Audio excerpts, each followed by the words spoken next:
Assalamualaikum warahmatullahi wabarakatuh. Halo anak-anak semua, apa kabar? Semoga kalian senantiasa dalam keadaan sehat walafiat ya. Amin amin ya rabbal alamin. Anak-anakku semua, pada hari ini kita akan melanjutkan pelajaran kita, di mana di pelajaran Al-Quran hadis kali ini kita akan membahas tentang kandungan daripada surat Az-Zalzalah. Sebelum kita mulai pelajaran hari ini, yuk sama-sama kita awali hari ini dengan baca basmalah. Bismillahirrahmanirrahim.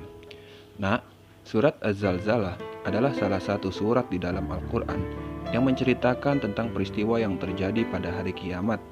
Tentu sebagai seorang yang beriman kita wajib percaya bahwa hari kiamat itu pasti akan terjadi. Nah, kalian ingat gak? Percaya kepada hari akhir adalah rukun iman yang keberapa? Ya, benar. Percaya kepada hari akhir adalah rukun iman yang kelima.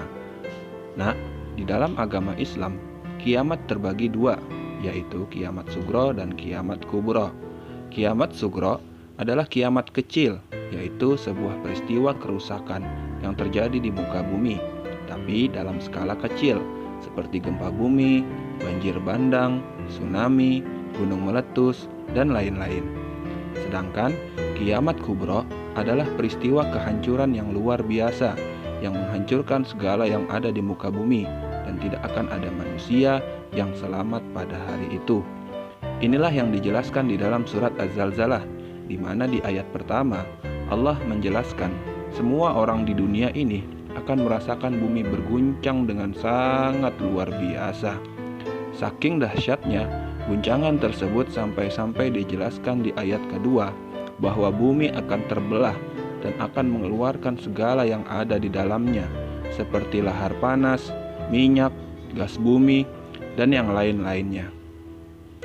Dan di ayat yang ketiga, Allah menjelaskan pada hari itu bahwa manusia semua merasa panik dan bingung, dan mereka pun saling bertanya satu sama lainnya, apa yang terjadi? Apa yang terjadi?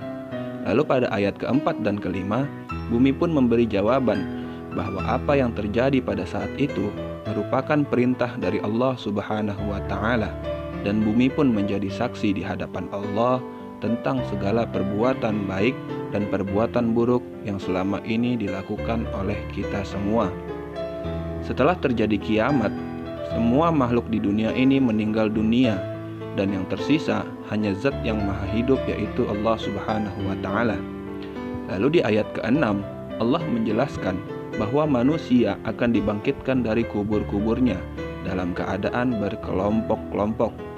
Jika kita adalah orang yang baik, maka kita akan bersama dengan orang-orang baik, dan orang-orang yang suka berbuat maksiat akan dikelompokkan dengan orang-orang yang memang suka berbuat maksiat, untuk nanti berkumpul pada yaumul hisab, yaitu hari di mana manusia dihisab atau dihitung segala amal perbuatannya. Kemudian di ayat ke-7 Allah pun menjelaskan bahwa setiap orang yang pernah berbuat baik, walaupun mungkin kebaikan itu dulu di dunia dipandang kecil, seperti menyelamatkan semut yang sedang tenggelam, atau menyingkirkan paku dari tengah jalan, atau memungut sampah lalu kemudian membuangnya, maka Allah berjanji kebaikan itu pasti akan diberikan balasan berupa pahala. Akan tetapi di ayat ke-8 sebaliknya, segala bentuk kejahatan sekalipun terlihat kecil, seperti menjahili teman dengan menyentil kupingnya, atau mencubitnya, atau berbohong kepada orang tua, maka segala kejahatan tersebut akan dibalaskan dengan siksa dari Allah Subhanahu wa Ta'ala. Na'udzubillah, summa na'udzubillah. Nah, anak-anakku semua, oleh karena itu, yuk kita selalu beribadah dengan benar dan selalu berbuat baik kepada sesama kita, selalu mengerjakan perintah Allah dan Rasul-Nya, taat dan hormat kepada orang tua, serta sayang kepada sesama teman kita. Hindari perbuatan suka menyakiti orang lain ya, agar kita termasuk orang-orang yang selamat nanti ketika di akhirat dan dimasukkan ke dalam surga. Amin ya rabbal alamin. Oke, anak-anak semua, itulah penjelasan tentang kandungan surat Az-Zalzalah. Untuk latihannya, Bapak minta kalian menjawab soal-soal di bawah ini ya. Soal yang pertama, Bencana alam seperti banjir, tanah longsor, kebakaran, dan lain-lain adalah contoh peristiwa kiamat titik-titik. Kedua, peristiwa hancurnya bumi dan segala isinya disebut peristiwa kiamat titik-titik. Tiga, hari ketika manusia dihitung segala amal perbuatannya itu disebut hari titik-titik. Empat, pada hari kiamat manusia akan dibangkitkan secara titik-titik.